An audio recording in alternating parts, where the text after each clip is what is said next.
Thank you. Thank you, everybody. There we go. Yeah, sorry about that. I'll get to that later here.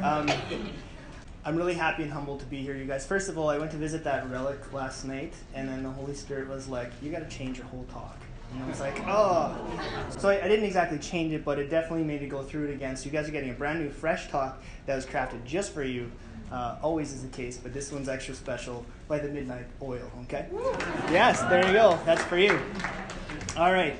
And just if we could just open with a quick prayer in the name of the Father, and the Son, and the Holy Spirit. Amen. Hail Mary, full of grace, the Lord is with thee. Blessed art thou among women, and blessed is the fruit of thy womb, Jesus. Holy Mary, Mother of God, pray for us sinners, now at the hour of our death. Amen. All right. Thank you. So just a couple of quick notes here. Ultimately, I respect you guys too much to sit up here and tell you what to think about things. So what I'm going to do is invite you to journey with me as I wander through some of the things that I had to come to realize on my journey home back to the Catholic Church through this topic, gender ideology, sexuality, that whole bit, so that we can kind of say what happened. You know, how does someone go from out there to come back home to the church? And my story is not the same as everybody's story, and I acknowledge that, but I do know that pieces of my story are very common to a lot of people. So I'm not the only person who has dealt with some of these things, so I'm hoping that this can be some tools for you guys, okay? And also to provide a glimpse of the complexity of this topic. It's not just a matter of, well, I like this idea or way of thinking. This is much deeper than ideas, okay? And obviously in such a short time, we're just not going to be able to cover all. So just let's take what we can, and maybe it'll be an invitation to dig deeper in time. Okay. Some of the things I'm going to share, I confess I was quite prepared to take to the grave. Okay. So just if I ask for your prayers, and if there's something that I say that's challenging to you, I ask for double prayers. Okay. And everything I do share ultimately is to magnify God and not me. Okay. So all glory be to Him. So let's get started. So as indicated by maybe the title and what I kind of just said, same-sex attractions and transgender inclinations are both part of my story. Yet somehow I'm here in the Catholic Church, the last place the world says that I should be, right? So what happened? There must be more to the story. And that's kind of like the basic that we don't start with. There must be more to the story. Let's ask a bigger question. Well, I was running around living my own life, which I'll explain a little bit, and then I encountered a group of Catholic people, and these people had a peace and joy that I just craved, because my life was a little tumultuous at the time. And they were like gentle catalysts on my journey home into the mystery of the faith. They received me where I was, and they walked with me towards greater holiness, and that's what accompaniment really means, holiness. And ultimately I found out that I could belong here, and that the Catholic Church was a place for me. That's the end of the talk. I'm kidding, of course. Anyway. Yeah. Anyway, the whole world at the time, when I was navigating all this, the whole world seemed to say, want me to say, you're gay, this is who you are, and all that kind of thing, or you're trans and this is who you are. And there's this implication that was the only way that I could ever experience self-honesty. And but that didn't jive with one of the very first truths that I had learned about myself, and I discovered, which was this. It's about everybody, actually. Something we don't specifically choose is not the same as something we do specifically choose in any facet of life. And so things like the attractions or inclinations that I was experiencing, I knew I had to keep distinct from my embraced identity. This was the foundation. I said, this is true. Where can I find this truth? Because I was burnt out. I just needed some truth in my life. And it was a matter of greater self-honesty that I had to reject the idea that experiencing attraction necessitated that I say, this is who I am, or that's who I am. It didn't become an automatic after I came to understand this. So that truth kind of changed everything. And it got me thinking, since I didn't want to be the gay kid, and in terms of identity, it meant I didn't have to be anymore. And some people actually give me grief for that. They say you hate yourself and you're born that way and you're trying to run. And And I just got to ask that you to respect that as part of my journey. I didn't want that at the time. But in that mindset of this is who I am, and who I forever must be, because I was attached to it, I had bought into the falsehood that I'd have to give up being a father and a husband too. And in effect, that mindset, I realize now, stole many years of my life from that vocation, that potential vocation. I wasn't open to it because I didn't see myself as possible. I didn't see it as possible. And of course, I know that God can use all the years of our lives for his service. And maybe that's why I'm here. But anyway, all this stuff was rooted in how I saw myself as a person. It was my perception. Anyway, this realization that I could have a life outside of being the gay kid, it was a window of hope. Fast forward to 2008. I'm at this teachers' conference, and I met a very, very high-level sexual minority activist. This guy's written government policy in certain provinces, all that kind of stuff. And he told me to my face after his seminar that environment plays a factor in the development of our attractions. And that really stuck with me. First of all, why didn't he say that during the seminar? And the second thing was an awareness of environment. It's like, well, I'm not powerless in terms of my environment. As for the slide, it's definitely related. See, here's the idea. There's a lot of ideas in the pool we swim in about this whole topic. There's a lot of ideas. But I always found it interesting that not every idea gets the same amount of airtime. Okay? In particularly, such as the idea told to me by that activist himself, that environment plays a factor in the development of our attractions. Why don't we hear about that on TV or anywhere, really? Anyway, I thought about what he said, and I looked into my own environment and asked myself, why am I the way I am? You know? And there's nothing wrong with a little self-reflection, right? That's all it was. And over years of praying about this, years we're talking, I came to these seven points that kept coming up. I bet you guys didn't know I was going to have a topless shot in here, did you? Okay. Anyway. So these 7 points kept bubbling up. That's me, the little guy. Number 1, I learned to be second place. Throughout my earliest memories, I have a loving family, an amazing brother, but he's 3 years stronger than me, 3 years older than me. Guess who won everything that we ever did together? You see what I'm saying? So in that, I learned to be second place. Part of that, I came to believe that I wasn't good enough to be first place. I wasn't good enough in what came to understand was boy things. Things that I associated with boy was everything that my brother did, and I never came in first. Therefore, in my reasoning, I wasn't good at being a boy. Being a boy was a source of failure. Clear? Next one. When I was 9, I lost my best friend. He moved to Ontario, actually. This is the days before texting and all that stuff. Never saw him again. And I remember crying for 3 days. What happened after that is I remember not opening my heart to friendship with other boys after that. I was really heartbroken. Like, we hung out all the time, you know? Terrorized the neighborhood, the whole bit. Around the same age, 9, I was exposed to porn for the first time. And this drew me into a deep isolation. So first of all, I'm building walls around my heart because of not wanting to taste that loss. Like, I never wanted to taste that heartbreak again. And now I'm building walls, and now I'm turning into myself by using porn, furthering the isolation. And guess how does that turn out with building relationships, right? It makes it even harder to build healthy relationships. So by point 3 here, I'm already, turning into myself and distancing myself from the boys through choices that I was making too. Number 4, I like girly things. Well, this might be connected to number 1, is that the things that I perceived that were boy were sources of you're not good enough. They were sources of you're not good enough. Well, I don't know any kid that wants to live a life thinking that they're not good enough. So you gravitate to things that you're decent at. And if they're not boy things, they must be girl things. And a lot of those things were girly things, like I mean, the only thing that wasn't girly is that I actually started cheering for the Montreal Canadiens because my brother was an Oilers fan, so I tried to, that's the one thing I hadn't forgiven myself for either. Everything else is fine. But, it was the softer play, the softer, just the less competition.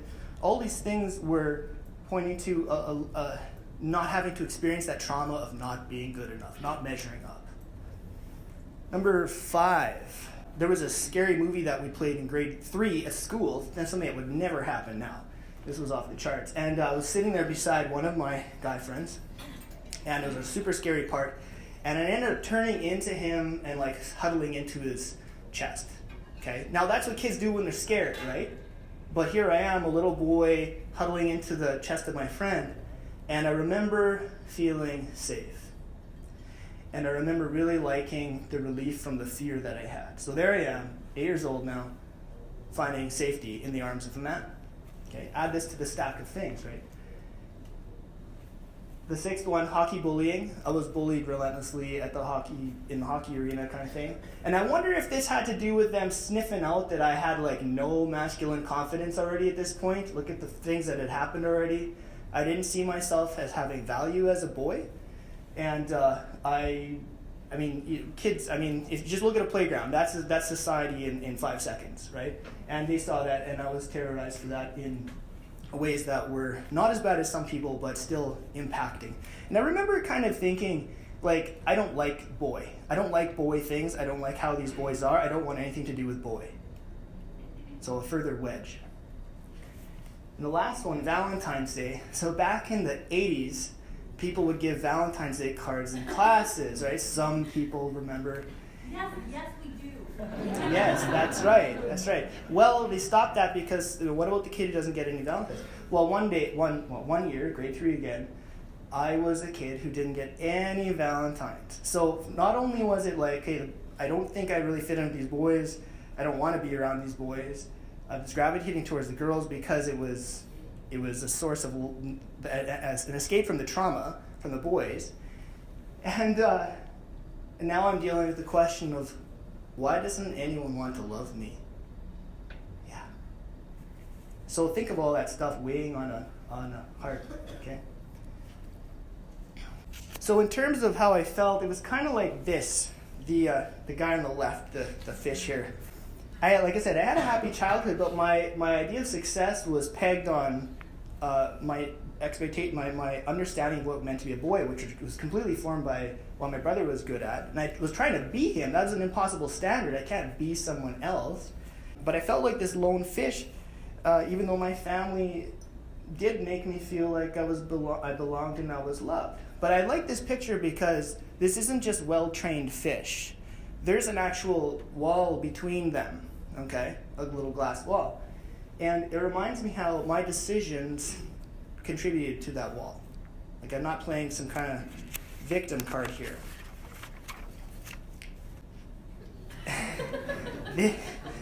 All of this was founded on my perceptions of reality as a child. Have you ever seen this picture before? There's a toast with shark and Lego on it? Okay. Well, it's titled Father's Day Breakfast, and the caption was, "My kids made me this for Father's Day breakfast." And I like this picture because it just goes to highlight how in my life and the lives of many children, our perceptions are a little off, okay?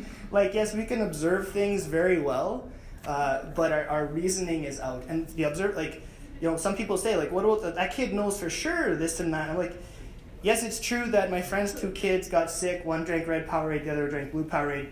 They barfed, and they said, "Look, we made purple." They can do that. They can understand. They can understand and observe. But one of those kids, about a week later, said, I asked, "Hey, so what's the answer to 10 plus 10? And she said, "Jesus." Okay? So the point is that reasoning, can we really trust the reasoning of a child? The observations, yes, they're important, but it's different than reasoning. That's what I'm saying. It's different than reasoning.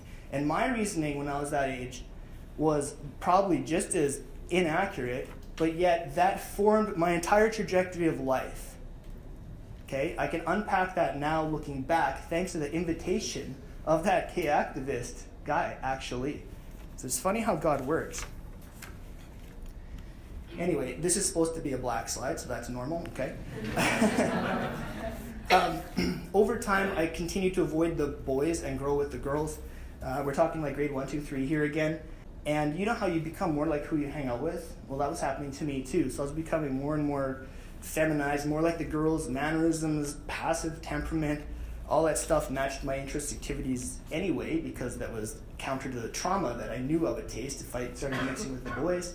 And it wasn't like the fault of anyone, it just sort of how it unfolded, and it just felt regular, you know?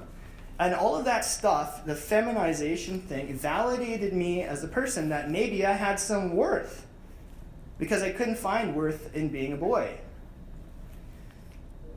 And so I became more and more attached to this idea of being a girl. But what that really was being attached to the idea of being not boy. Get that? So now into my teens here. I discovered cross-dressing in my early teens, which first started as a curiosity. And then actually, I can look back now and see how it was the tightness of the clothes that actually simulated a hug that I really, really craved. I just wanted to feel loved and to be held. And that cross-dressing for me and that continued feminization was a form of self-medicating to escape the pain and the trauma that I experienced, which distanced me from being a boy, and thus distanced me from the trauma associated with that thought. And the weird thing is, through all this, I still wanted to belong with the boys, and I desired to be validated with the boys, but I had no idea how to even start that. They were over there and I was over here. I just didn't know how to build that bridge. So as I grew older, that pursuit of validation turned into unchaste pursuits with women to prove that I was straight and to them, to everybody, including myself. And I mean, the first time I came out to myself, I was 11. And it was after 2 years of using porn from the Walmart flyers, by the way, so you never know what's going to be a trigger. And I just knew that I was bored of it. I wasn't getting high off the ladies on the page, so clearly what's an 11-year-old going to think? I guess I'm gay. Well, I said it to myself. I didn't know what it meant at the time. But I knew something was different. And of course, all this I kept a secret because I feared that if I said something, then no one would love me. And I had already been craving that idea of being loved. Even though I knew my parents loved me, it was different kind of I don't know what it was. It was different. I feared no one would love me, and it wasn't about the idea that, they wouldn't love me if I experienced same-sex attractions or if I was gay.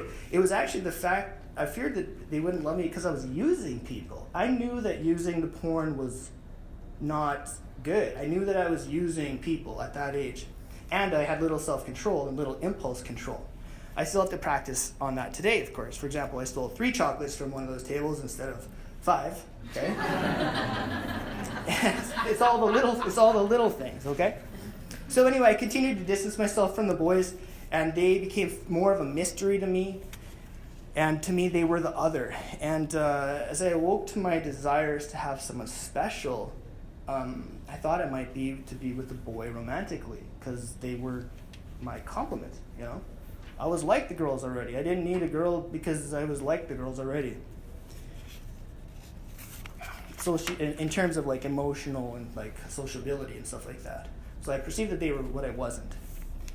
And along this trajectory, it probably didn't help that I was molested by a man when I was in my teens, okay? And what happened in that case is the body had a physical reaction. I'm like, oh my God, I'm gay, like again, and all these memories flooded in again. Of course, I know now, like, a teenage boy could rub up against a cactus and, things would happen. It just, the guys are laughing because it's true. It's just it's a physiological thing. It's our bodies are growing, But anyway, I froze in that and I had that reaction. So again, as a teen, what else did I conclude other than it meant I was gay? And that only made me want to escape myself more. So by this time I was years into unchaste pursuits with women, quite sexually active. I thought it was normal because that's what kids think, what they're doing is normal. And after that point, it accelerated way out of control because I had to run even harder, right? So I had to run harder, so my behaviors became way more crazy and eccentric. I went through women really fast and hurt a lot of people along the way. I'm sorry to say. And the thing is, I thought they were the problem. Like, why can't, I thought I was quite the catch. That's how deluded I was. I thought it was them. Typical of addiction, right? Project outwards, right? And it was also terrifying to have the light shone on the pattern of behavior I was in, because I didn't want to see it. So that was me. I would lash out at people, even if they lovingly challenged me, because I didn't want to see the truth. Today I appreciate that these people said something instead of nothing, because I couldn't mistake their silence for approval. Okay? Their challenge to me was gentle and in the context of relationship, and I only really gave them the time and heard them out, so to speak, because I already trusted them and I knew that they cared about me. And even then, I still pretty much rejected everything they said. But at least I tried to listen. But the point is, I was rarely disarmed. And by the grace, all that began to unravel on one particular day, when Taylor Swift entered my life. Yes, the Taylor. It was around the time of Teardrops on My Guitar, back in the day. And so my cousin and I are driving probably to a bar, and he kind of jokingly talks at the radio. He's like, "Taylor, maybe it's you," because all our songs were breakups, right? So we kind of had a good laugh. And then, but who would have thought that moment would be like a game changer? For the first time in my life, I looked and said, "Oh my God, maybe all these breakups and everything's relational disaster. Maybe I should look at me. Maybe, just maybe." Who would have thought? God can use everything, right? Everything. Shortly after that, just a couple years after, 2 years after that, a friend of mine, so Facebook came out, right? And a friend of mine goes, "Hey, what's your deal? All your friends on Facebook are women." And I was like, I am a big stud. Clearly there is nothing to talk about here.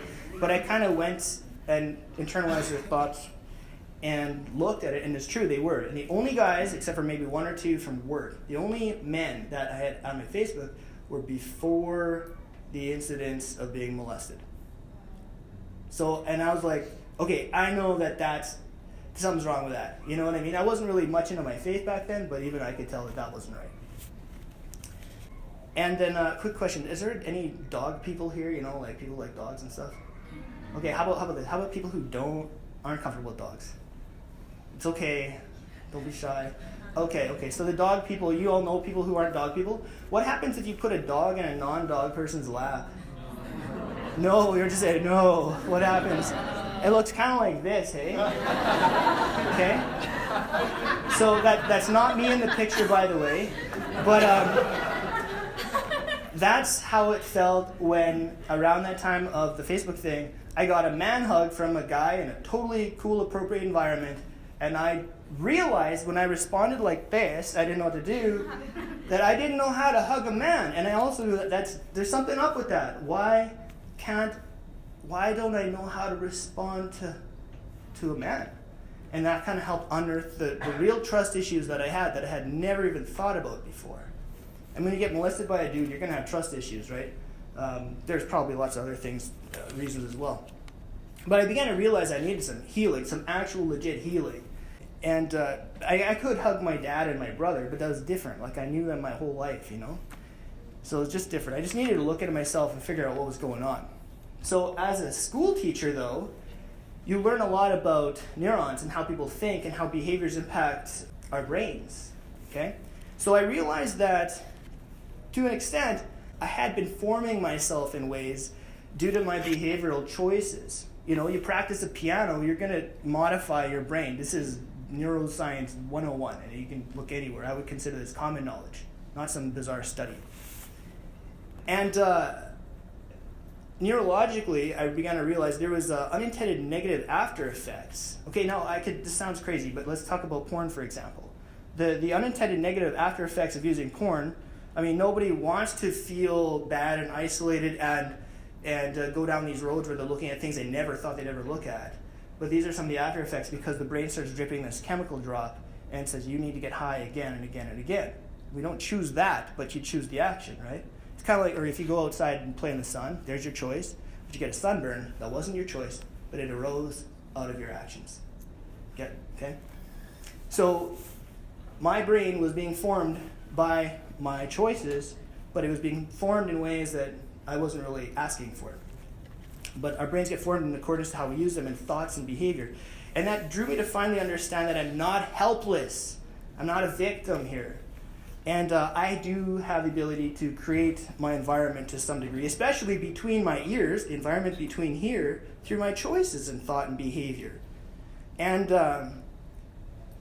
since the brain is the biggest sex organ, so too do my choices influence my facets of sexuality. Was I allowed to say that in the CCL?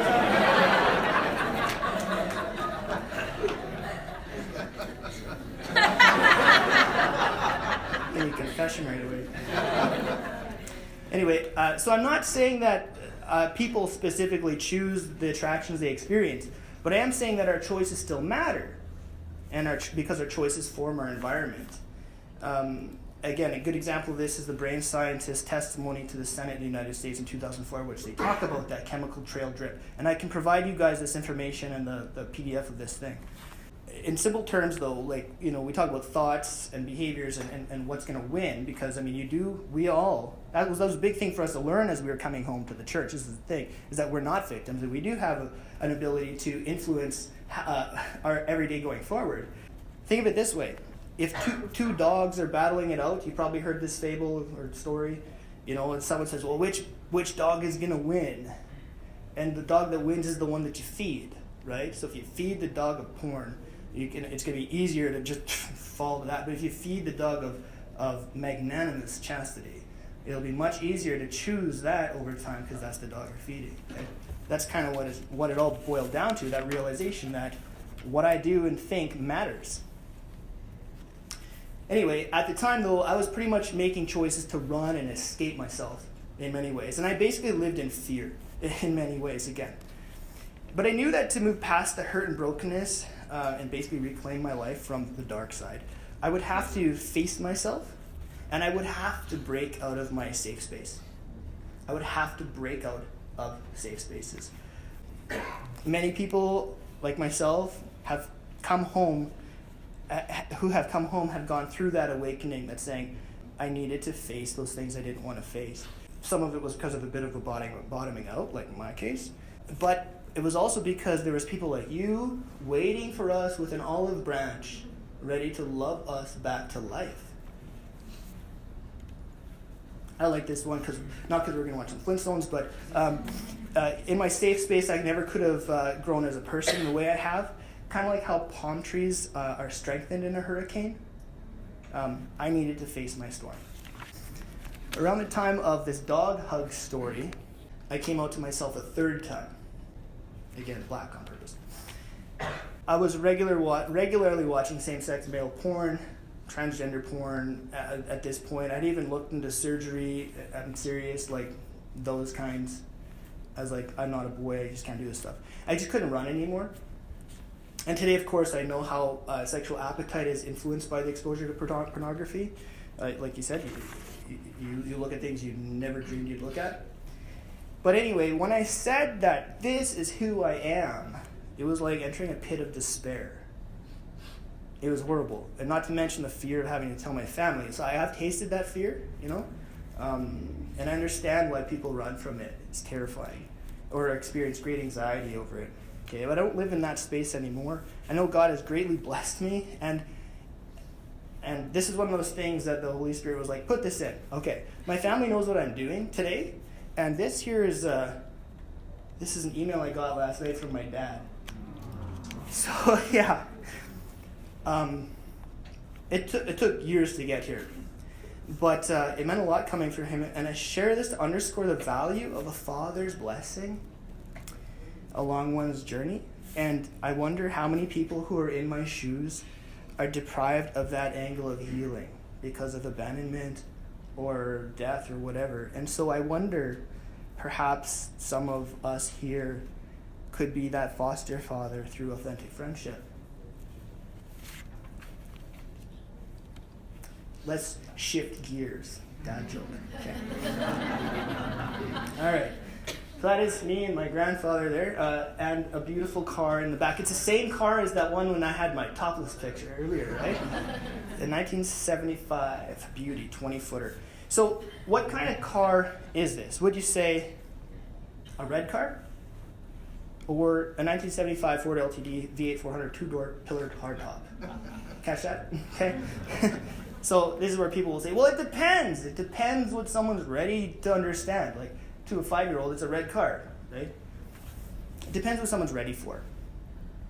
But the question is bigger than that. It's, would you willfully participate in preventing someone from coming to understand the greater truth of that car? Would you willfully participate in suppressing the truth that is, in fact, a 1975 Ford LTD V8 400 two-door pillared hardtop?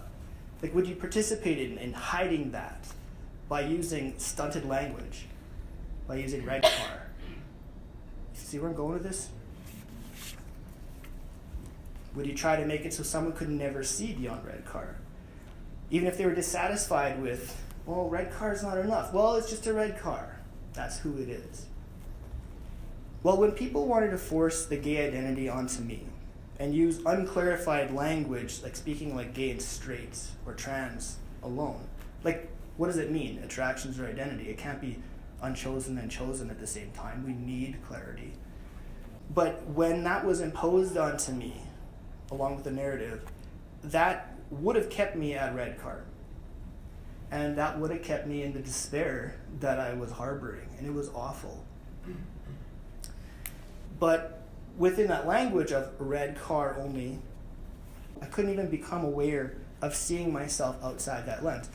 Within the language of everybody is gay or straight or trans or somewhere in between, I couldn't come to see myself in terms of proper Catholic anthropology, which is, first and foremost, beloved child of God, who experiences whatever, but is beloved child of God first. That would have been deprived of me.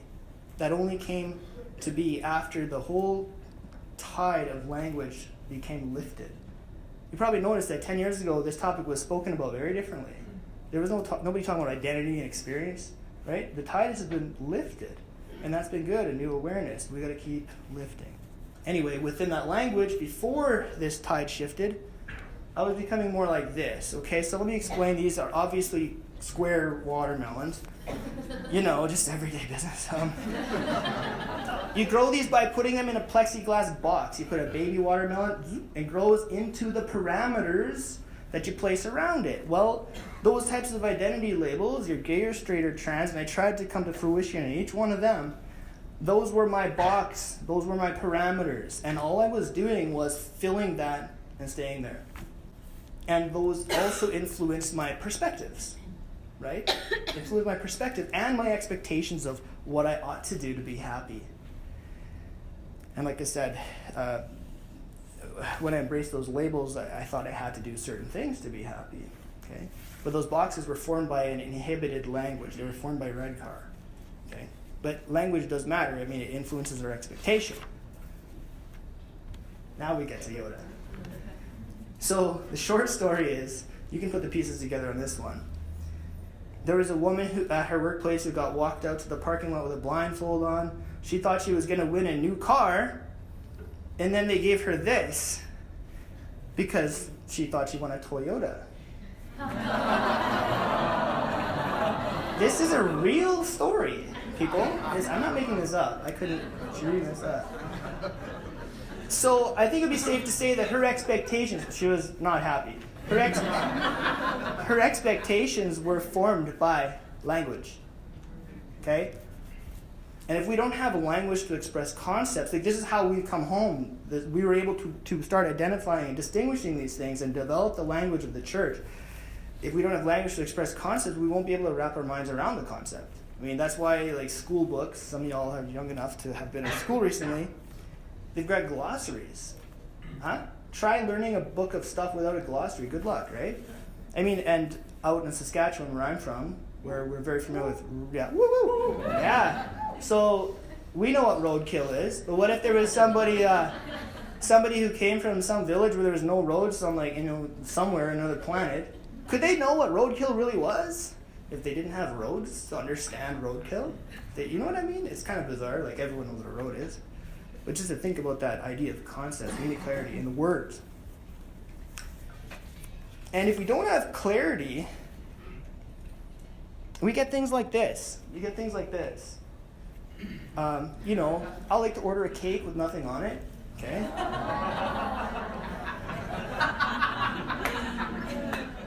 That was for you. We get this.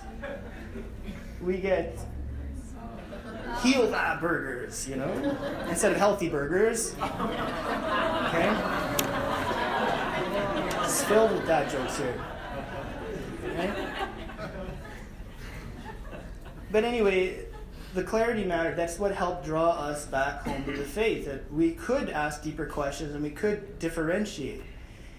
And a lot of those people who were trying to keep me at Red Car and in that despair, saying all I could ever be is Red Car, all I could ever be is gay, and I could never be a husband or a father, all that kind of stuff, they were keeping me from the joy that I've come to experience by letting go and trusting God more fully.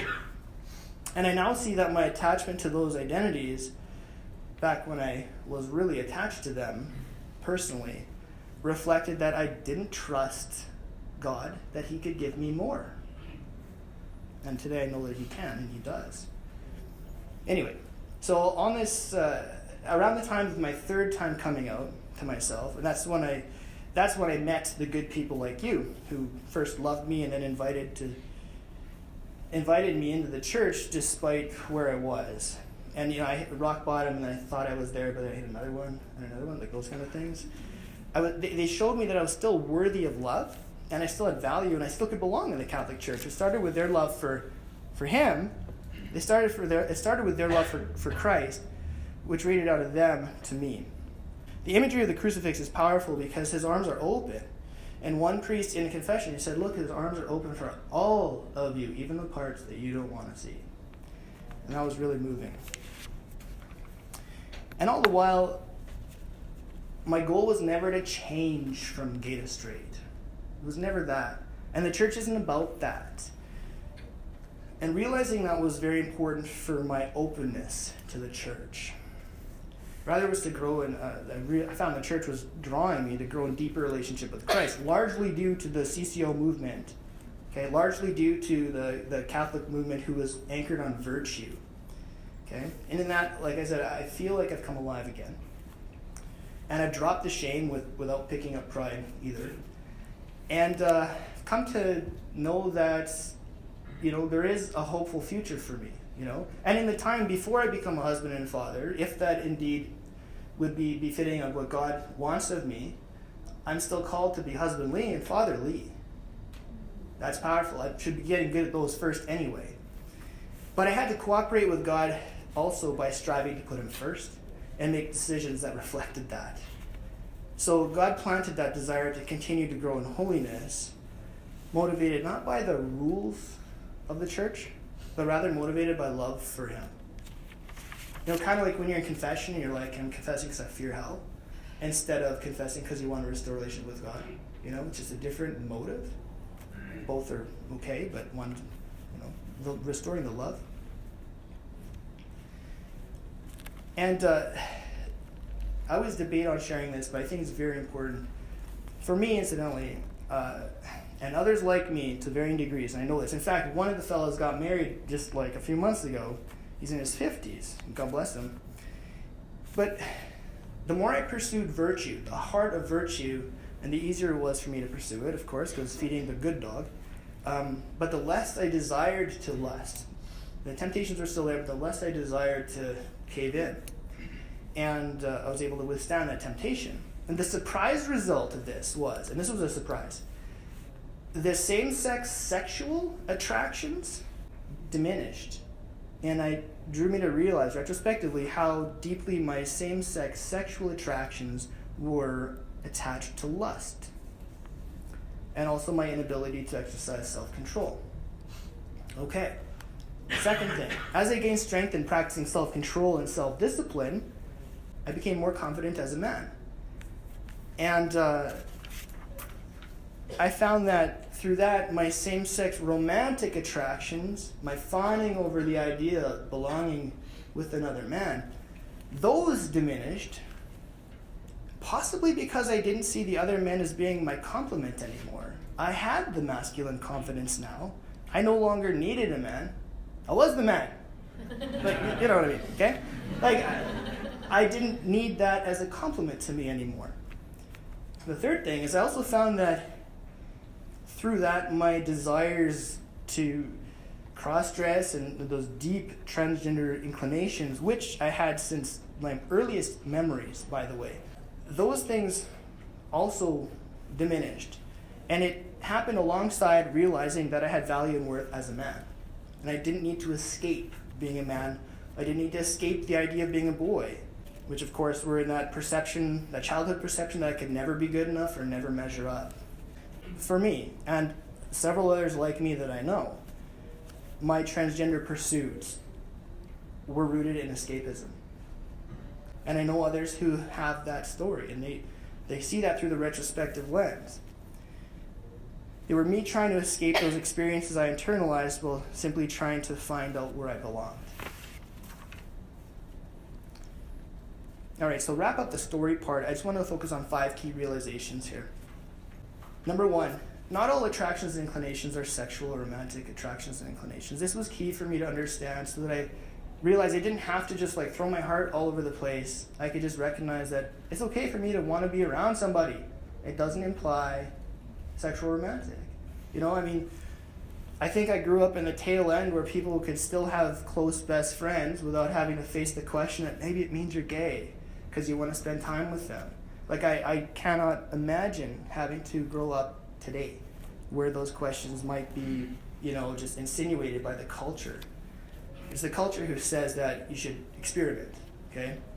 And the culture, I think, knows that experimentation is probably going to feel pretty good. And when you have those good feelings, physiological feelings, or that finally that hug or that warmth, you're going to think, well, I guess maybe this is who I am, you know? I mean, it would help convince me if I was in that position. So anyway, the desire to be close to somebody doesn't mean you're anything. The desire to be, for me to be more inclined to do feminine stereotypical things doesn't mean anything. Like, I like event planning and aqua size. Hey, come on. That doesn't mean I'm this or that. You know what I'm saying? Like, okay? No, I mean, in all seriousness, like, the deepest desires of my heart to belong as a girl still didn't change that. Like, 1,000 years later, when they dig up my body for sainthood, they're gonna find a male. They're gonna find a male's skeleton, and they're gonna identify that scientifically. I can't outrun that. And part of realizing that I can't outrun that was sort of like the time when I realized that I have this much life to give, this much energy, and I don't want to spend my life running from I don't want to spend my life fighting how I'm going to develop as a person. You know when you go see an old car like in the middle of the woods and it's got like trees growing through it and stuff like that? Like, nature can overtake old vehicles, which are made of metal, and nature is going to definitely take over a body made of flesh. Anyway, so another thing of these 5 things I want to talk about real quick here, I realized that in coming home, and a lot of us who've come home said, to say like, this is who I am, is just incomplete. It's just not enough, right? You hear some speakers talking about it's just not enough to reflect the fullness and beauty of who you are as a person. I came to that conclusion probably on the way to McDonald's. But I thought about it like this. This is how my mind works. I thought about this. Okay, if this hamburger could talk after the bar, guys. Okay? If this hamburger could talk and it said, "I'm pickle," or "I'm gluten," or "I'm calories," you see, like, does any of those 3 things like harness the fullness and beauty of this hamburger? Does it? They're not enough, right? So too is it when I say I'm straight, or I'm trans, or I'm gay. It's just not enough. There's more to the fullness and beauty of who you are and who I am. So we're in Canada, so you guys have heard of mac and cheese? Yeah? this is the third thing I thought about. I always wondered, why don't they call it cheese and mac? Oh, wow. You know, there's laws about this, you guys. There's laws about ordering ingredients properly on food things. You know what I'm saying? The most primary ingredient comes first. Okay, so there's laws about this with food, then it matters. So I was wondering, what about the ingredients of us? Am I a sexuality with the person, or am I a person with the sexuality? You know what I'm saying? Like, who would have thought that macaroni and cheese would be so critical in someone's return to faith? Another part of my coming home, and several others who have come home, is being able to witness sexuality as gift, not commodity. Okay?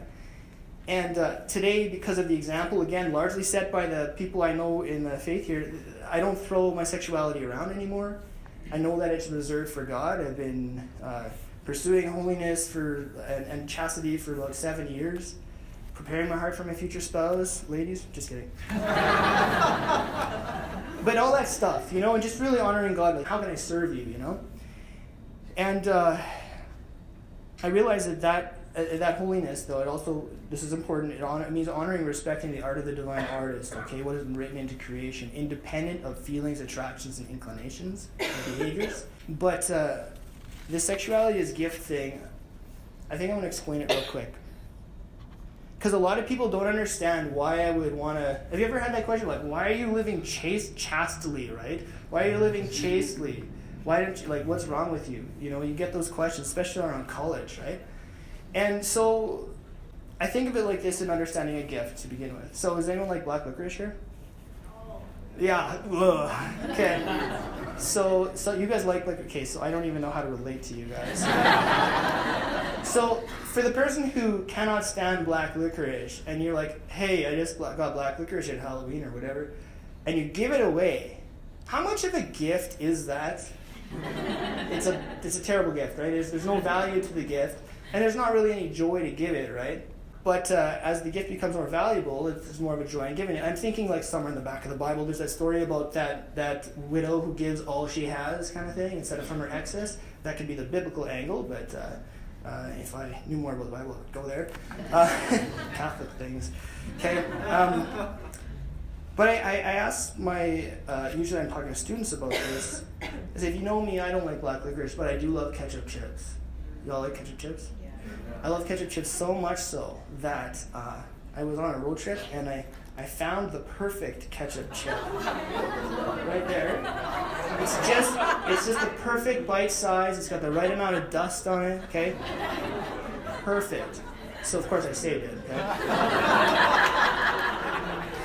And like if I was to give you this ketchup chip, then you know I love you. And you know that it's a gift. And it's a gift that matters. It's a gift that matters, and not only that, if I was to give you that gift, it's a serious cause for joy. I love to give a gift that matters to me. Okay? If that makes sense, the next question is, well, is our sexuality more important than a ketchup chip? Okay. See, something easily relatable to help people understand that giving the gift of your sexuality back to God is a beautiful gift. It's an important gift, but also it's a gift that produces great joy. And you'd never really know until you actually did it, right? It's one of those retrospective things like, oh my gosh, I'm way more at peace. I'm way more at joy with doing that. All right, the fifth thing, I need you to sing with me on this one. If you're happy and you know it, clamp your hands.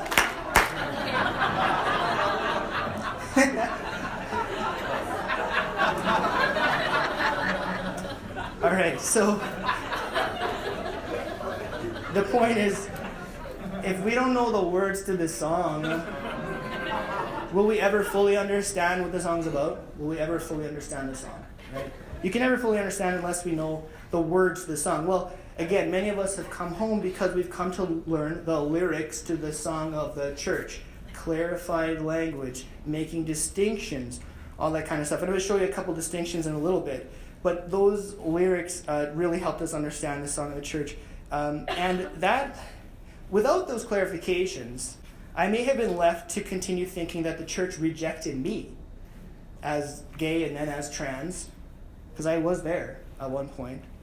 Or I might have been stuck in the despair of red car because I couldn't clarify my way past the decision to understand that it's okay for me it's okay that if I experience these attractions, big deal, I'm still putting God first and foremost thoroughly in my life, in everything I'm striving, in everything that I do, including how I truly see myself. I'm first and foremost His. I'm first and foremost a beloved child of God. See, as I began to learn the language of the church, I realized retrospectively again that it was, beforehand, it wasn't the church rejecting me, it was me rejecting the church. With those prior attachments to that way of seeing myself, describing myself, defining myself. And letting the narratives attached to those labels dictate my path to joy. And ultimately, I can see now in my case that it was more about me than God. But today, of course, I know the church is wide open for people like me or anybody. And when you walk through those doors of the church, I mean, we're all called to holiness. We're all called to grow in the fullness of virtue.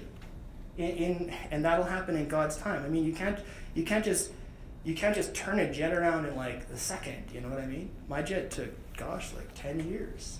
Anyway, in the church here, I found that we're all welcome to pursue that holiness and dying to self, like Jesus did. And when I say dying to self, by the way, it sounds really bad, like we're at a good, uplifting conference. What I really mean is full abandonment to the Lord, okay? So think of it like that, but it is involved with dying to self. This transformation of heart for me began with the pursuit of a mystery. And that was motivated by the pursuit of deepening self-honesty, which of course was triggered by people like you. But I realized that, and we've all realized, that people I know have come back home, but self-honesty doesn't need to end at attractions and inclinations. There's so many bigger questions for us to be honest about, like identity and how do we fit into this world? What is the natural order of things? What are they gonna dig up for me? No matter how much I wanted to be a girl when I was little. What is that? As harrowingly sobering as it was to say, I came to realize that when I die, my opinions die with me. But it was by the grace of God that my heart was cracked open. And after years of pursuing a heart of virtue, I'm not looking back. I don't wish to be the dog who returns to the vomit of the unchaste lifestyle pattern that I had, or the fear and the running that I used to have. Those were not good days. High anxiety, man, that was high. So anyway, in the church, me and others are coming home, and we look forward to living magnanimously open to what God might have in store. Most importantly, we have hope. Now, 3 more quick points here about having to do with hope specifically, because I think that you guys are encountering people with the Lord, and so maybe you might encounter that someone like me who needs you. Number 1, as a result of this hope from pursuing heart of virtue with the supportive community of people who are walking alongside me towards holiness, I'm beyond the box. I'm beyond the red car now.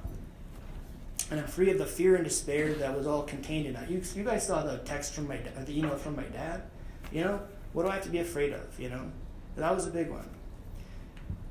Even though he was always been a loving father, it was just the fear of that, facing that.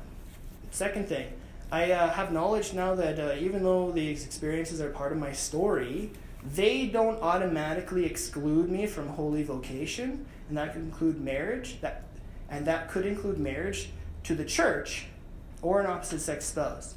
There may be other reasons why I might not be admitted to a seminary or whatever, and that's fine. Like other things about my life and being, that's fine. But in and of themselves, attractions experienced on their own is not the automatic exclusion.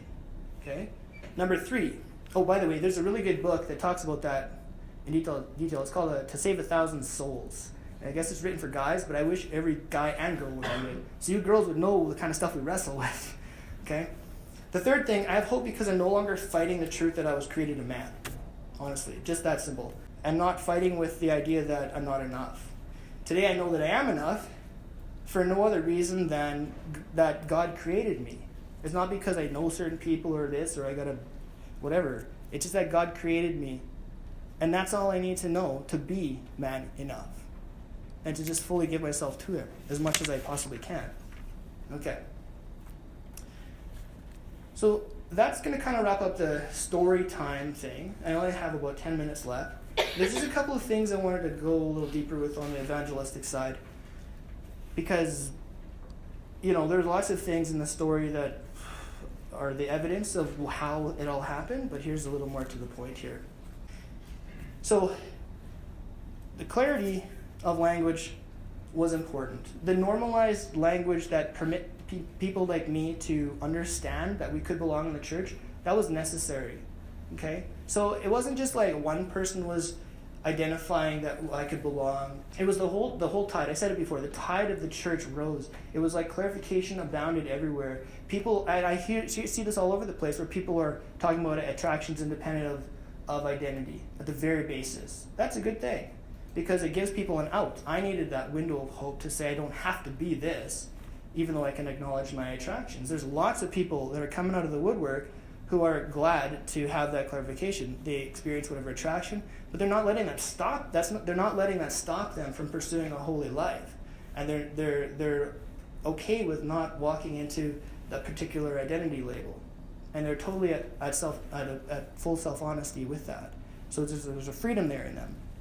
And in that, for me, I have come alive again, as I said, in the vocation of yes, which of course may include marriage to an opposite sex spouse or the church. And of course, who are we to judge that God couldn't author that, right? There's that who are we to judge thing. But this clarity starts with us lifting the conversation. I'll get back to the vocation of yes in a minute or two. But there's just 4 little slides of clarification. I'm not going through definitions, but just examples. This one, first slide here. So we hear about people talking about a gay or straight person, or a same-sex attracted person, or opposite attracted person who is gay or straight, a person who is same-sex attracted, or a person who is opposite sex attracted, a person with same-sex attractions, a person with opposite sex attractions, and then the last one, person who experiences same-sex attractions. Such a subtle nuance. Look at that. Only the last one introduces the reality of non-permanence. That's how you lift the tide. You make sure that people understand the reality of non-permanence. Not that it's to say you should make it your life's mission to change from whatever. It's not about that. Pursue holiness. But you can see yourself out of the box. That doesn't happen when you tighten the language and say, you're gay, you're straight, you're trans. It doesn't happen. Clarity B. Make distinct chastity, abstinence, celibacy, and monogamy. Those terms are not the same. They can't be used interchangeably. How many times do we see secular things that they just get it wrong, right? Okay, you know what I'm talking about. That's just one example. Clarity C. Identify and make distinct attractions experienced from an identity embraced to describe oneself. From an identity embraced to describe and define self. That's more than word alone. Because now you're talking about how someone's shifting their heart and their perspective of self. And then distinguishing that from behavioral tendencies. Okay? And this here is pretty much lifted from the To Save 1,000 Souls book. Again, the first one, big deal, whatever, right? Pursue holiness, great.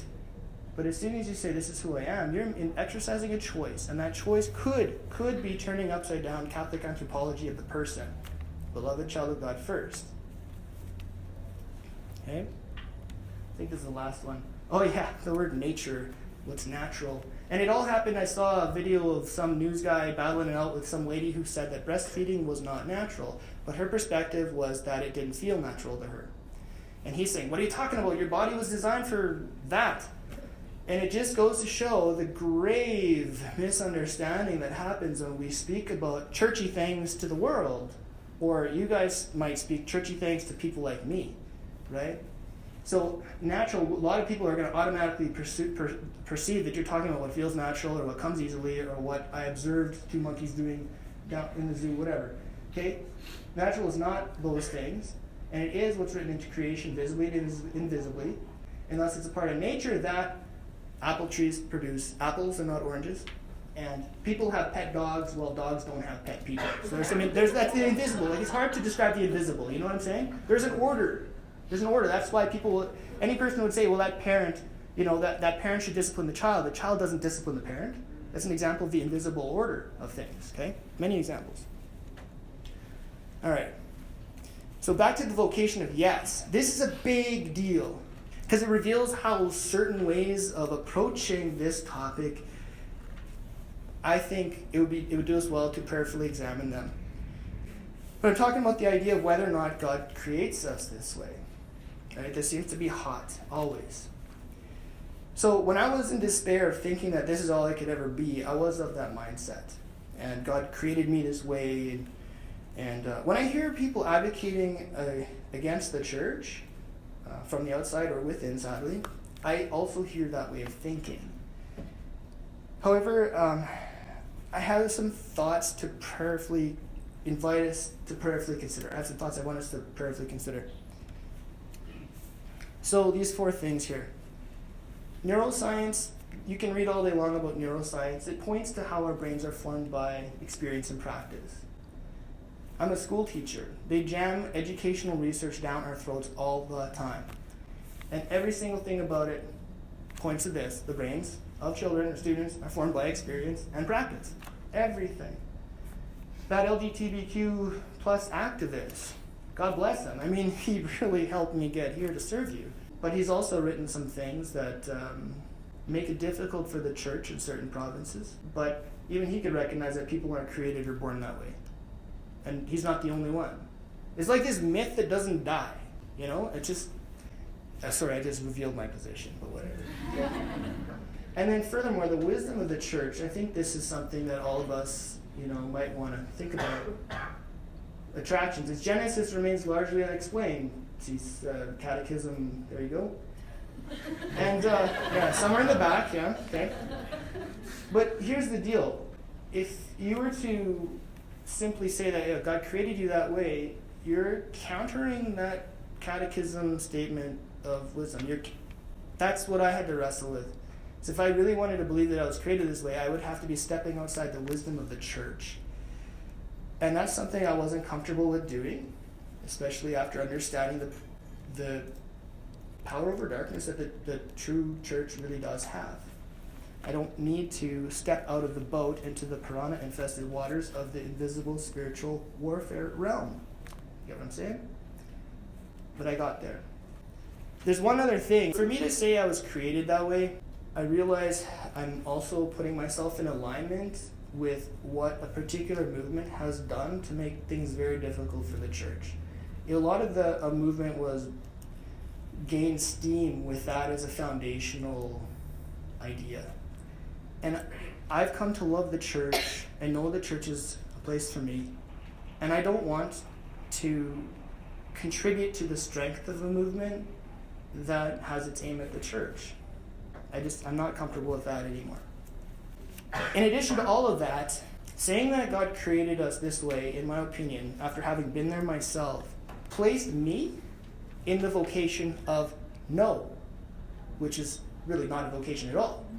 And it meant that the only way I could ever be a good Catholic is if I just denied my nature, my false understanding of my nature, and I would just have to white-knuckle this life of some heroic kind of abstinence, completely ignoring the wisdom that would include the idea that Jesus Christ died for us, and to follow Christ implies dying to self. And that includes dying to the attachments that we have. And I had deep attachments to those labels. Why was I afraid to die to them for so long? I personally didn't trust God as much as I do now, I guess. And I know this idea of that the only way I could be a good Catholic is to deny my nature. That's something that sounds horribly uncompassionate, and we get a lot of heat for that. But it's rooted in that misunderstanding of nature, that, nature is what you feel. Well, I feel really attracted, but I want to be a good Catholic, so I'm just going to white-knuckle it, I've seen people talk about this. People who are close to me, these are still our brothers and sisters. It's not like an us versus them thing. These are our brothers and sisters. We love them and stuff, but they're there right now, and that's fine. I respect where they are too. I hope they respect where I am. But one of the things that really I notice is they voiced their despair. Some of them, and I used to be there, so I know, and I don't want to go back there anymore. So the idea of white-knuckle behavior management, of course, is honorable because you're behaving well. But I wonder if it'd be better if we had a target on holiness where behavior flowed forth as a fruit. of a desire to be holy. Does that make sense? Instead of just living in this realm of managing behavior, and no one's ever going to be perfect at managing behavior, so you're bound to fail. But if you're focused on holiness, you're always one decision away of restoration. Okay? That's what we came to realize on our way home. This is what we needed to do. We had to be honest with ourselves. If we kept being locked on behavior, we would keep feeling bad about ourselves because we could never do it. We're not perfect. But if we focused on holiness, where good behavior or holy behavior came out as a fruit, we could taste success and say, yes, I'm in control of this choice. And every time that I come back to God is a victory for me. It's a good way to feel good about yourself. And that whole thing, that's the crux of the whole issue that we're seeing. Some of our friends have come back to the faith. Some of them are attached to that identity. Some are not. And unfortunately, that's creating a divide. And that's something that we all have to kind of wrestle with and pray for, that we can find unity on that. So I think that it'd be important for us to look at the fruits. People are coming back home, that's good, but where is the vocation of yes? Yes to holiness and virtue. Yes to accepting the wisdom of the church. Yes to an increasing desire to die to self and our attachments, including identity. And a father from back home, he said, Christianity without dying to self, if that's the way it is, something's not right. And Jesus showed us the way in that. And this is important. Those of us who are here today are here because you or someone like you led the way in that dying to self by being patient with us, not trying to give us the talk, just being patient with us in dying to your own will as well. And so much so, being patient with a peace and joy and a trust in the Lord, so much so that we wanted to taste what you had. Does that make sense? Okay? You didn't talk us out of an idea. You loved us back into the Lord's arms. And that's what really this is all about. Loving someone into the arms of Jesus. So walk with people, please. That's really what it is. Walk with people in that appropriate way. Love people back into the arms of Jesus. Pursue holiness. Go to confession. Clear those lines so you can hear the Holy Spirit talking to you and what you're supposed to say or not say in that moment, right? Because there's many people like me out there in the world who need to encounter someone like you. Thank you.